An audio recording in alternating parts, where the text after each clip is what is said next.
Mistulang reunion ng mga PBA legends ang birthday celebration ng tinaguriang maestro ng Philippine basketball na si Coach Baby Dalupan.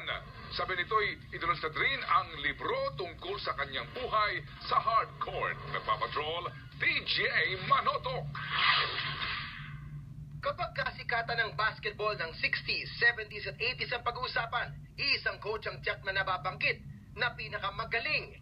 Walang iba kundi ang maestro na si Baby Dalupan. Kaya naman labis ang kasiyahan ng pamilya ng mag-iwang si Coach Baby ng kanyang ika-92nd birthday at nag-launch pa ng kanyang biography tungkol sa kanyang buhay basketball. Sa selebrasyon, present ang mga basketball legends, kabilang mga players sa Crispa, gaya nila Atoy Co, Joy Carpio, Philip Cesar, at maging ang mga karibal niya sa hardcourt sa PBA. Gaya nila Sonny Jaworski at Coach Dante Silverio. Para kay Coach Dante, malaki ang natutunan niya sa mga laban niya sa maestro. Coaching against Baby is scary. Because I said scary because Baby is one of the fiercest coach you can encounter in a basketball court. Mahal na mga dating players niya si Coach Baby. Pinuri rin siya kung paano disiplinahin ang mga players. Sinuspindi ako niyan. Oo, hindi lang not once. Kahit star player ka. But twice. Yeah, marunong siyang mamili ng player.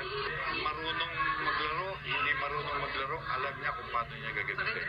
Nagsalita rin si Tim Cone na diniig ang record ni Dalupan sa PBA na 15 championships. He was such a unique personality. He was unique in his era. I think that's the greatest thing about this, is bringing Baby Dalupan's name and legacy back to the younger generation. And that's the great thing about books and what they can do. Bago pasukan na mag-PBA, naging coach muna si Dalupan sa U-Red Warriors sa UAP at nanalo ng 12 championships.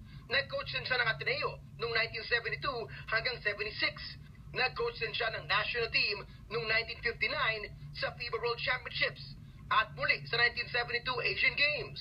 Well, talagang kasalamat sa Diyos at dito